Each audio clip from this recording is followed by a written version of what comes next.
Kelly, and I'm the COO of Daily Clout and the Program Director for the War Room Daily Clout Visor Documents Analysis.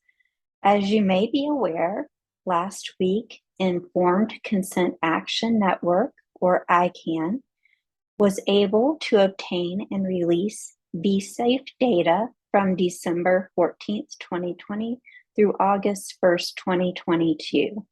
They've published that data and made it available as a dashboard, which is what you're looking at. And there's also files you can download under here. If you click on this, it will show you the raw files that can be downloaded. But let's go back over to that ICAN vSafe dashboard. This is what I would like to walk through with you today. So I'm just waiting for it to come back up. All right. As it says here, this was created with the CDC's raw data, and this gives us an excellent view into the information that the CDC has been gathering. For those who may not know, vSafe was an app that people could put on their phones and report symptoms after receiving a COVID vaccine. And they collected data, as you'll see over here, from 10,108,273 total individual users. This shows you the individuals that were impacted, and this number shows you health impacts reported. As you hover over this question mark, it makes a note that from those 10,108,273 total individual users, there were 144,972,102 health check-ins that were noted as part of the vSafe app. So there were multiple health check-ins per individual users. Per individual user. There's two tabs. There's a health impacts tab and a symptoms tab.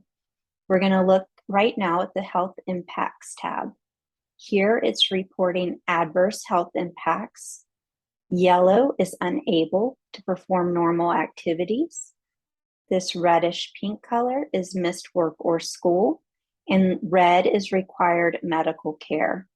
It breaks down the data by time zone, as well as race and sex. As you can see, white women were the most impacted with adverse health impacts. It also breaks it down by adverse health impact by vaccine brand. Purple is Moderna, yellow is Pfizer, and this reddish pink color is J&J. What's really great about this dashboard is that you can go in and filter the data to see certain things you may want to see. So we'll do some examples of that. You can pull down the impact category. You can select all, which is what's being shown right now. Or let's say we just want to see required medical care. You can check that and then click outside of there, and it shows you 0.8 million required medical care. And then it will also change the other data on the screen to relate to that. 500,000 white women needed to receive medical care, and 0.2 million white men needed to receive medical care. As you go down, you'll see Black or African American, Asian, N/A, and other. So you can look at the impacts in that way. Let's select all again here. And now we are going to look at the data by age group. It's only divided by two age groups, 3 or older and younger than 3. So let's click younger than 3 and look at what we have. So as you can see, a significant number needed medical care here. A lot missed school. I'm assuming preschool or daycare. And they were not able to perform normal activities. This data changes over here as well when you filter on the left-hand side. There were 13,963 total individuals younger than 3, and then it shows you individuals impacted in the health impact reports. Here in the adverse health impact by vaccine brand, you are only going to see Moderna and Pfizer. It has J&J up there at the top, but it says 0.0. So these are the only 2 brands that are approved for that age group. And again, you can see a breakdown by different races and sexes. So if we want to just do, let's unselect all and go required medical care. Again, this is for the younger than 3 group. Then you can see the breakdown, for example, by vaccine that required medical care. Moderna is the pretty much significantly larger piece of the pie, about 2/3, and Pfizer was about 1/3. And again, you can see the individuals impacted and the health impact reports. If we select 3 and older and get rid of younger than 3, then you get a different picture because you can bring in brands like J&J and other brands. AstraZeneca, for example, I'm not sure what else may be in there. I'm not even sure that it's AstraZeneca because that's not available in the US, but there is the possibility that an American traveled outside of the US, received a vaccine while abroad, and then came back and was having issues. They were reporting to this symptom. So that could be this symptom capture be safe. So that could be an issue. All right, let's click over here on symptoms. And it has a different set of filters we can look at. It says the date range is 12/1/2020 through 8/1/2022. But as I mentioned in the release, it said that the data that was actually released was from December 14th, 2020 through August 1st, 2022. I'm just going to leave this as it is now. When you look at a vSafe phone app, it has what I refer to as predefined fields that you can check. For example, you'll look at the app. It will ask you, are you having pain? You can check that. Fatigue, check, etc. So all of these things you're seeing over here are predefined fields that are available. There is an other field where a user can enter information that doesn't fit into these. An example of that may be, am I having pain? Yes.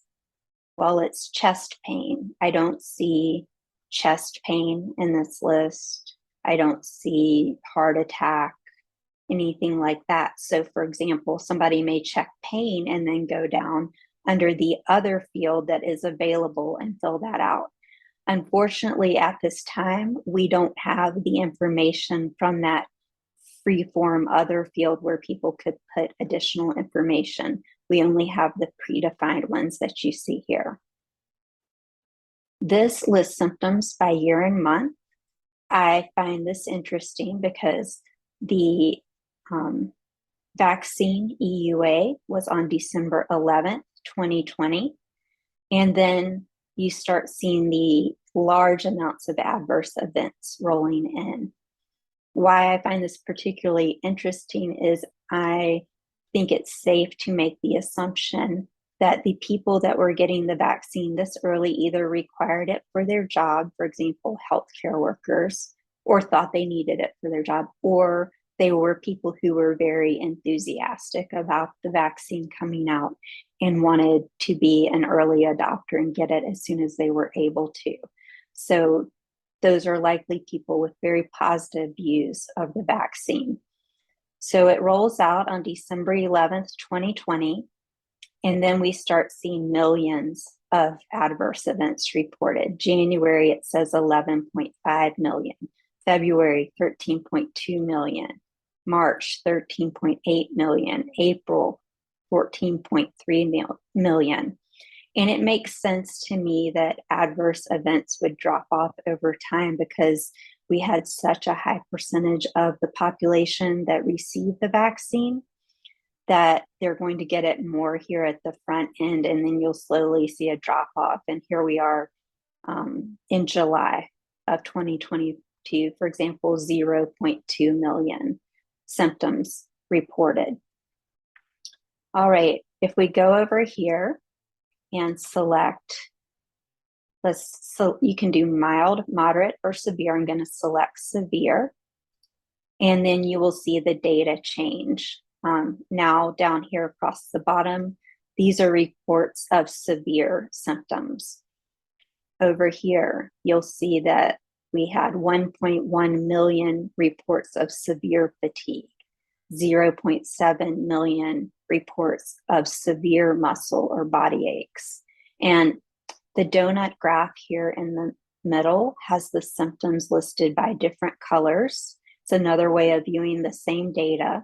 And you can see, for example, here, you have 25%, and that is the fatigue that we saw over here. So just a different visualization. You can also split out this screen as you did on the other one by age group. So let's look at younger than 3 with severe symptoms. As you can see, the ranking changes, and you go, irritability is the top one, loss of appetite, rash outside injection site, sleepiness, pain. And since the EUA for young children came out so much later, you only see data reported for June 2022 and July 2022. And again, this is another view of these severe adverse events over here. If you wanted to only look at irritability, you could do that. Changes this. Of course, that's 100% now. And you can see the numbers that were reported for June and July for severe irritability. Let's select all again, and let's look at all symptoms, and hopefully that did all age groups. Yes. So let's take out the younger than 3s and see what we have here. So now you can see a breakout by mild, moderate, and severe because I've selected all severity levels over here. So pain, mild pain, of course, was the most prominent, but you did have moderate pain. And then over here on the very end, there's some red. You can point to that, says symptoms, pain, severity, severe, submissions, 457,866. I want to go back over for a moment to the health impacts because I remembered one thing I wanted to point out. I want to make sure I have select all for these things.